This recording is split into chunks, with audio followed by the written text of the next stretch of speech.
So, welcome back everyone on the platform of Eco Study. Today, in this part, we are going to discuss about hypothesis. ठीक है? We are going to discuss about different hypothesis.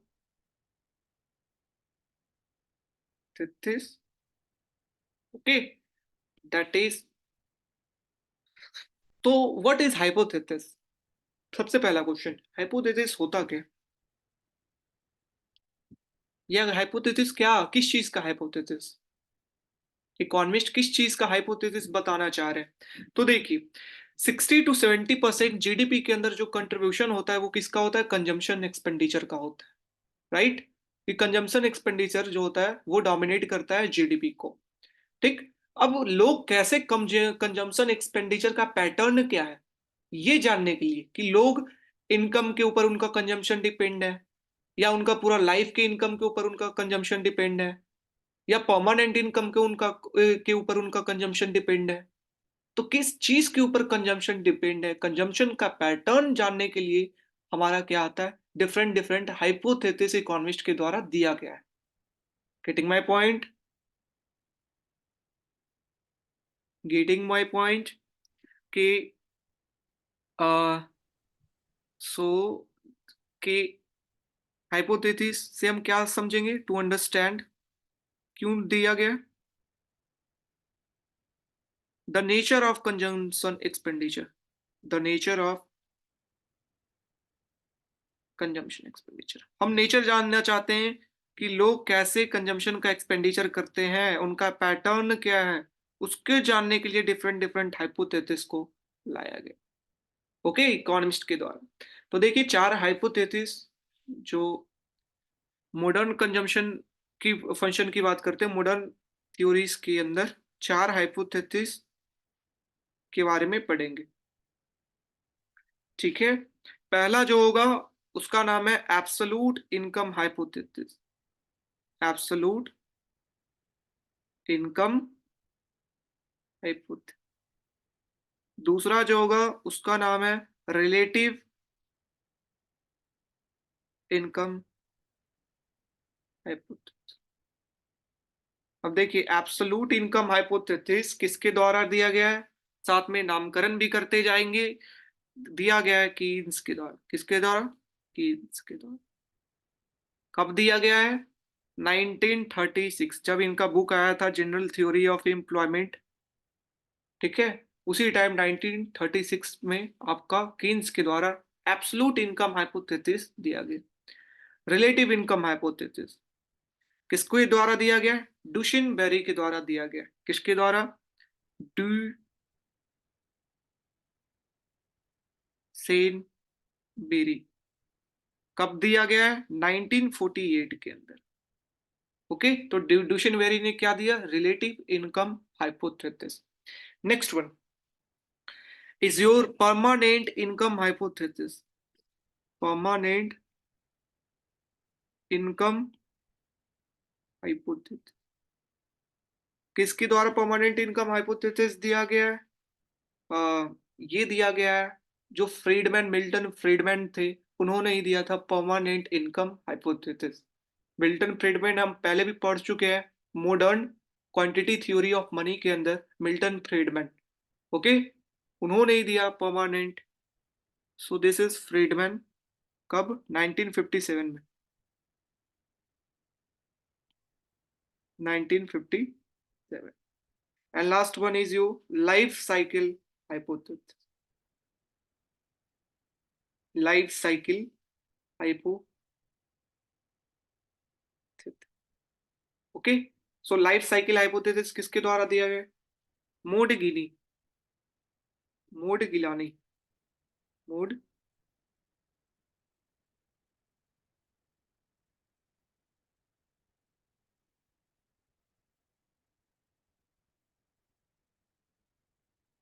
आनी।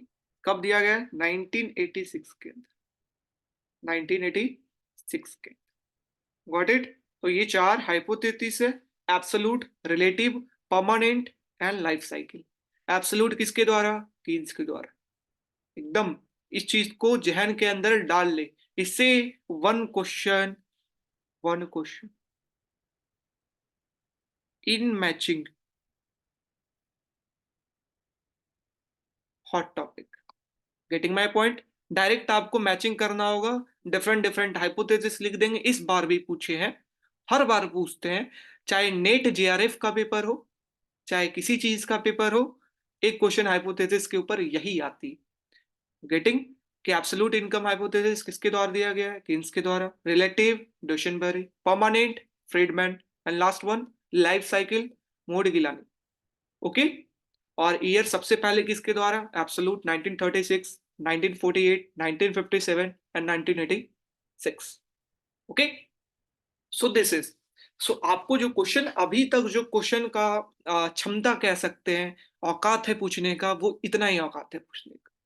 Getting कि किसके द्वारा theory दिया गया है। लेकिन हम सिर्फ इसके पास नहीं जाएंगे, हम थोड़ा सा औकात से ऊपर बढ़ेंगे चीजों को।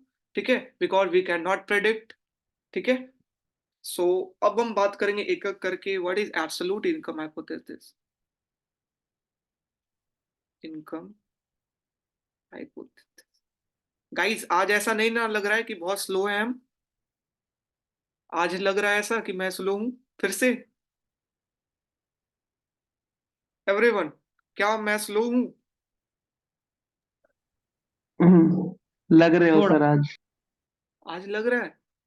अरे यार, ठीक है तो जल्दी जल्दी करते हैं। वेट। ठीक है। तो किन्स के द्वारा क्या कहा गया? किन्स के द्वारा ये थ्योरी दिया गया। ठीक है, किन्स ने कहा कि जो कंजम्पशन है ना, वो फंक्शन किसका है? स्टेबल इनकम का। तो consumption is a function of stable income. Okay. So first first of all we write कि consumption is a stable function of income. Stable function of income. Okay. Next one, इनके द्वारा कहा गया ना कि क्यों स्टेबल फंक्शन है, ये इनकम के ऊपर ही क्यों डिपेंड करता है? और ये इनकम के ऊपर डिपेंड इसलिए करता है क्योंकि ये साइकोलॉजिकल फैक्टर के द्वारा गाइडेड होता है। साइकोलॉजिकल फैक्टर के द्वारा ये गाइडेड होता है कि ज्यादा इनकम है तो ज्यादा खाएंगे। गेटिंग? तो डायरेक्ट पूछेगा कि साइकोलॉजिकल फैक्टर के द्वारा किसके अंदर, कौन से हाइपोथेसिस के अंदर गाइडेड होता है? तो डायरेक्ट एब्सोल्यूट इनकम हाइपोथेसिस के अंदर। Okay. So this is psychological law.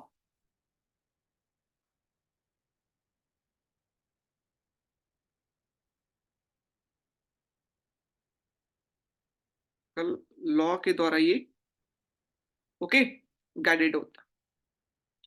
और कंजम्पशन फंक्शन के अंदर यहाँ पे उन्होंने कहा गया कि जो कंजम्पशन फंक्शन है वो लाइज करेगा किसके किसके के बीच में? 0 से 1 के बीच में वैल्यू राइज लाई करेगा। ठीक है ना? 0 से 1 के बीच में लाइज करेगा वैल्यू। साथ ही साथ जो मार्जिनल प्रोपेंसिटी टू कंज्यूम है वो ग्रेटर होगा एवरेज प्रोपेंसिटी टू कंज्यूम से। This is important point, remember. ठीक है कि marginal propensity to consume is greater than average propensity to consume, that is given by absolute income hypothesis. ठीक है। And what is the consumption function? क्या consumption function absolute income hypothesis के अंदर है? C is equal to C bar plus, sir APC APC बड़ा होगा हमेशा MPC से। Right, APC is always greater than MPC in absolute income hypothesis. Okay. Okay.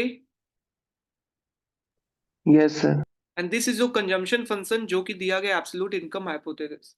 इनका कहना था कि सिर्फ कंजम्पशन जो है वो डिपेंड किसके ऊपर करता है? इनकम के ऊपर डिपेंड करता है। और कोई फैक्टर नहीं जिसके ऊपर कंजम्पशन डिपेंड करता है, सिर्फ इनकम के ऊपर डिपेंड करता है। Got it? Okay.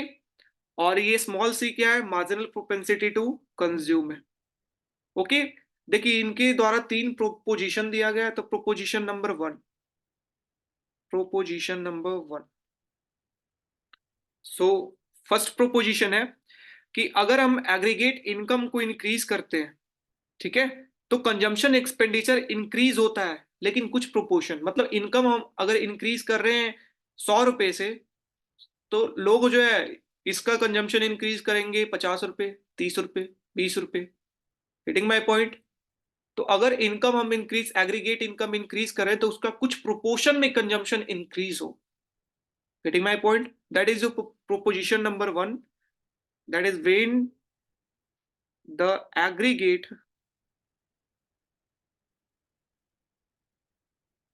income increases, consumption expenditure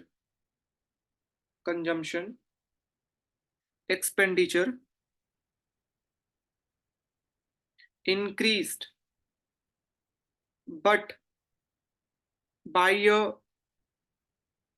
somewhat smaller amount.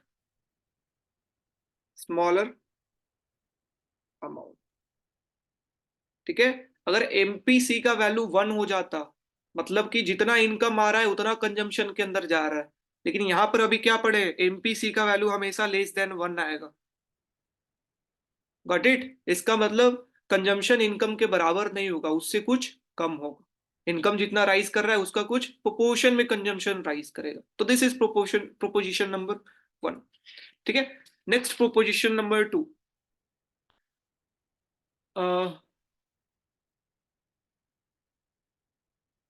Proposition number 2 कहा गया है कि इनकम जो है वो 2 पार्ट में बटेगा। ठीक है, income is divided into 2 part, that is consumption and second one is saving. Consumption and saving. So this is a proposition number 2.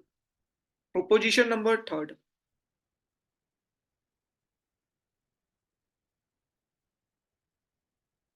Proposition number 3, जैसे जैसे अगर इनकम राइज करेगा, if income get increases then consumption भी rise करेगा and saving भी rise करेगा। Getting my point? हम जानते हैं y is equal to C plus S, तो y अगर राइज करेगा तो कुछ प्रोपोर्शन में कंजम्पशन राइज करेगा, कुछ प्रोपोर्शन में सेविंग राइज करेगा। सो this is your proposition number 3। Okay, और अगर हम फिगर ड्रॉ करना चाहे कि कैसे फिगर है यहाँ पे डिटरमाइन होगा, सो ये इनकम को रिप्रेजेंट कर रहा है एक्सिस, ये कंजम्पशन को एक्सिस रिप्रेजेंट कर रहा है। अब हमें पता है कि कंजम्पशन फंक्शन का कर्व कहाँ से ड्रॉ होता है, we know already. Consumption function that is C is equal to C bar plus C Y है, और इसका कर्व, ठीक है ना, वर्टिकली इंटरसेप्ट होता है, राइट। और अगर बात करते हैं हमारा कहां पर होगा, तो उसके लिए एक बीच से लाइन हमारा जाएगा जो बताएगा aggregate demand is equal to aggregate supply या आउटपुट, राइट। ठीक है, and this is your consumption function that is C bar plus small C Y, और जहां पर ये आपस में क्या इंटरसेक्शन हुआ, ये डिटरमाइन करेगा कितना आउटपुट होगा इकोनॉमी के अंदर। Getting my point? So this is your absolute, that is known as absolute income hypothesis that is given by Keynes. Okay, तो ये स्टेबल फंक्शन है इनकम का, साइकोलॉजिकल लॉ के ऊपर डिपेंड है। ठीक है, एमपी यहाँ पर क्या है कि average propensity to consume is greater than marginal propensity to consume. ठीक है, नेक्स्ट वन, 3 प्रोपोजिशन है जो हमने वही जानते हैं, इनकम जितना इंक्रीज हो रहा है कंजम्पशन भी बढ़ेगा, लेकिन उतना तेजी से नहीं। इनकम कंजम्पशन और सेविंग के अंदर डिवाइड होगा, इनकम बढ़ेगा तो कंजम्पशन भी बढ़ेगा, सेविंग भी बढ़ेगा। Got it guys? Got it? तो आपको जो याद रखना है, ये साइकोलॉजिकल लॉ के ऊपर डिपेंडेंट है, ये स्टेबल फंक्शन है इनकम का, एंड दिस। ओके ओके, आगे बढ़ते हैं। अब ज्यादा ओके भी नहीं पूछेंगे, नहीं तो फिर स्लो हो जाता है ना। Next one, relative income hypothesis. Relative income hypothesis, तो देखिए ये किसके द्वारा दिया गया है, सभी कोई, ड्यूशेनबेरी। ओके, सो ये आपका किसके द्वारा दिया गया, जे एस ड्यूशेनबेरी।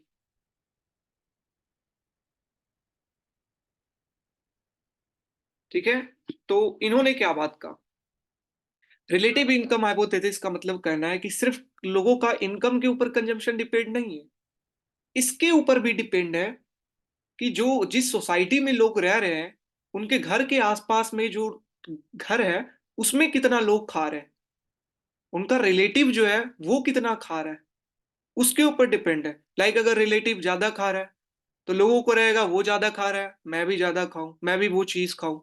तो लोगों का कंजम्पशन पैटर्न सिर्फ उनके कंजम्पशन के, उनकी इनकम के ऊपर डिपेंड नहीं है, वो सोसाइटी के भी जो गाइडेड है अदर या पास वाले का जो है उसके थ्रू भी गाइडेड होता है। Getting my point? That is relative income hypothesis, कि सिर्फ हमारे ऊपर, हमारे कंजम्पशन हमारे इनकम के ऊपर डिपेंडेंट नहीं है, पास वाला जो सोसाइटी में खा रहा है ना उसके ऊपर भी गाइडेड है। ओके, सो अगर बात करते हैं, consumption depend not only on the absolute level of income but on relative income. Okay,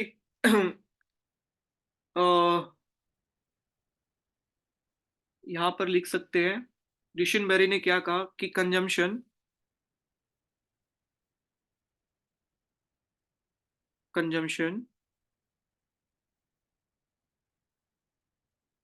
depend not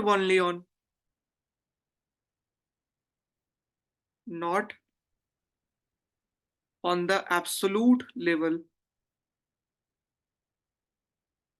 of income but on the relative income.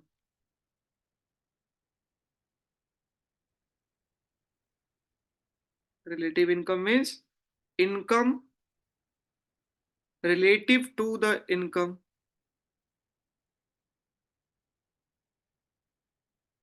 of society in which individual live, an individual live.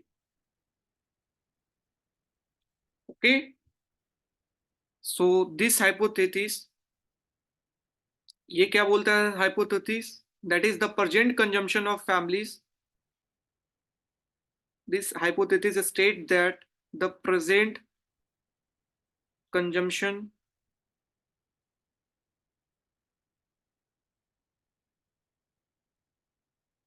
of the families is influenced by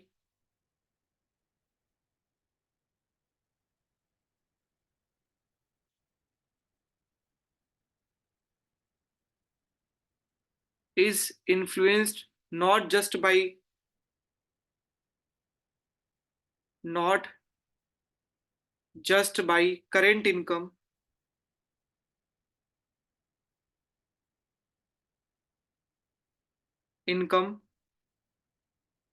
but also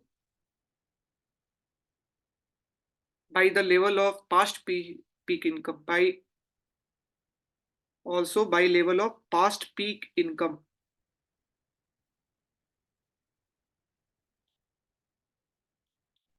Okay,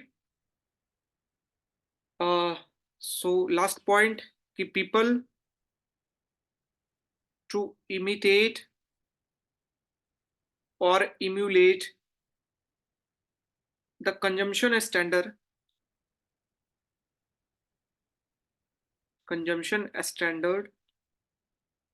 maintained by neighbors, maintained by neighbors, कि जो neighbour के द्वारा consumption का standard जो maintain रखा है उसको हमें भी मेंटेन करना है। Getting my point? So that is relative income hypothesis. ठीक है, समझने के लैंग्वेज में सिंपल आपको, कि सिर्फ इनकम के, सिर्फ इंडिविजुअल के इनकम के ऊपर डिपेंड नहीं होगा, सोसाइटी के आसपास में जो लोग रह रहे हैं उनका इनकम क्या है, उनका कंजम्पशन क्या है, ठीक है, उनके ऊपर डिपेंड होगा कि हमारा, कि क्या होगा consumption pattern. That is relative income hypothesis. याद करना मतलब रिलेटिव को देख करके हम अपना कंजम्पशन देखें कि हमारे रिलेटिव क्या खा रहा है, ठीक है, उसको देख करके।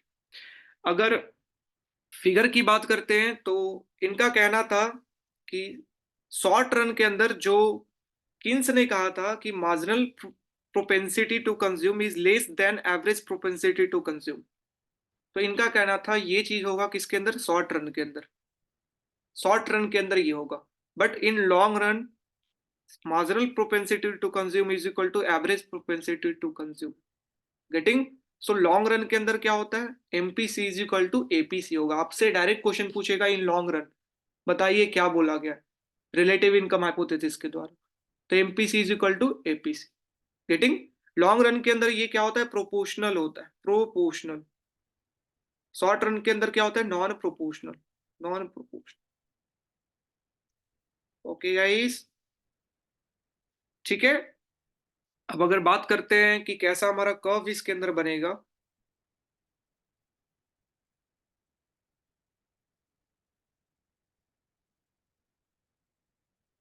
तो आपका कर्व कैसा बनेगा, this is your short run consumption function, short run consumption function, got it. जहां पर marginal propensity to consume is greater than average propensity is less than average propensity to consume, and long run consumption function is this, where marginal propensity to consume is equal to average propensity to consume. Getting? So ये start कहाँ से होगा, आपका origin से होगा, ठीक है, consumption and income. और जहाँ पे ये इंटरसेक्ट करेगा, लाइक दिस, इस पॉइंट पे दोनों इंटरसेक्ट किया है, तो इस पॉइंट पे हमारा क्या है, ठीक है, इस पॉइंट पे हमारा क्या है, लॉन्ग रन के अंदर इकोनॉमी, जहां पर एपीसी एमपीसी इक्वल है। ओके, लॉन्ग रन के अंदर इकोनॉमी। गेटिंग? Any problem? देखिए, शॉर्ट रन के इफेक्ट को कहा जाता है रैचेस इफेक्ट। व्हाट? रैचेस इफेक्ट। ओके, तो डिविजन वेरी जो है वो शॉर्ट रन के इफेक्ट को क्या कहते हैं, ratchet effect. Okay, okay guys, any problem, any doubt, anyone, जल्दी से, किसी को कोई डाउट है? No. Okay, so permanent income hypothesis, next one. क्या हुआ अर्जुन, बहुत हंस रहे भाई? परमानेंट इनकम हाइपोथेसिस, इस हंसी का रीजन हम भी जान सकते हैं क्या, बताइए। ठीक है, हंसते रहना चाहिए, ठीक है। तो परमानेंट इनकम हाइपोथेसिस किसके द्वारा दिया गया, ये परमानेंट, रिमेंबर, फ्रीडमैन के द्वारा। कब? 1956 के अंदर, फ्रीडमैन, मिल्टन फ्रीडमैन के द्वारा। ओके, 1956 के अंदर आपका दिया गया। इनके द्वारा कहा गया कि जो देखिए कि, ओके लेट्स सी, क्या, यस, मिल्टन फ्रीडमैन के द्वारा। ओके, सो हाँ सही है यार, ठीक है। नेक्स्ट है, हम में भी डाउट हो जाता है क्या मैं गलत बोल रहा हूँ क्या, ऐसे अगर क्वेश्चन मार्क्स आ जाता है तो, ठीक है। Next, I guess Friedman, no this is not Friedman, वो फ्रीड मूवी वाला नहीं है। ओके, सो कंजम्पशन जो है यहाँ पे डिपेंड किसके ऊपर करता है, परमानेंट इनकम के ऊपर। इनका कहना है कि देखिए, जो दो इनकम होता है, एक तो परमानेंट इनकम होता है और दूसरा क्या होता है, ट्रांजिटरी इनकम। ओके, तो परमानेंट इनकम, ट्रांजिटरी इनकम का मतलब क्या है, ये मतलब हो सकता है हर साल या हर महीने कुछ चेंजेस आ रहे हो, कभी इनकम बढ़ रहा हो, कभी इनकम डिक्रीज हो रहा हो, कभी इंक्रीज हो रहा हो। Getting? That is known as transitory income, कि कुछ टाइम पीरियड के लिए ये इकोनॉमी के अंदर था। ओके, सो ये ट्रांजिटरी। परमानेंट का मतलब परमानेंट उसका वो इनकम था, permanent in the sense like उसका सैलरी था वो 40,000 रुपए, ठीक है, या 50,000 रुपए उसका कितना था सैलरी था। ट्रांजिटरी का मतलब हो सकता है वो कहीं इन्वेस्ट कर रखा हो या कुछ कर रखा हो, तो वो इन्वेस्टमेंट से स्टॉक मार्केट से वो अर्न कर 2,000 रुपए किया, तो ये प्लस में ट्रांजिटरी, नेगेटिव में 2,000 का भी हो जाए। ठीक। तो फ्रीडमैन का क्या कहना था कि इन लॉन्ग रन के अंदर ये जो ट्रांजिटरी इनकम होता है ना, जो फ्लक्चुएशन हो रहा है वो कितना होता है, जीरो होता है। लॉन्ग रन के अंदर transitory income is 0. Okay, aggregate अगर करते हैं ऑन एन एवरेज तो ये 0 होता है. सो सिर्फ कंजम्पशन जो है वो डिपेंड किसके ऊपर करता है? परमानेंट इनकम के ऊपर करता है. Getting my point? So consumption depend only on permanent income that is given by. Sorry guys, some network issue.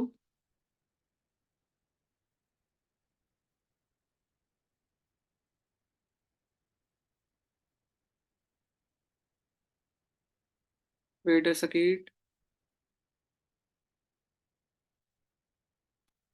Okay, तो कंजम्पशन किसके ऊपर डिपेंड करता है?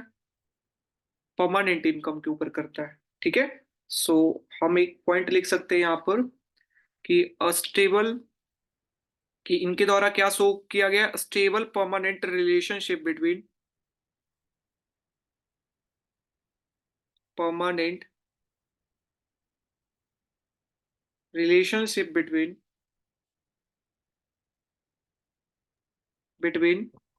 सर हाँ जी, हाँ बोलिए.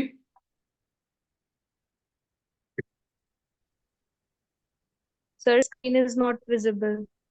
Screen is not visible. Am I audible? Am I audible? Yes. Okay. So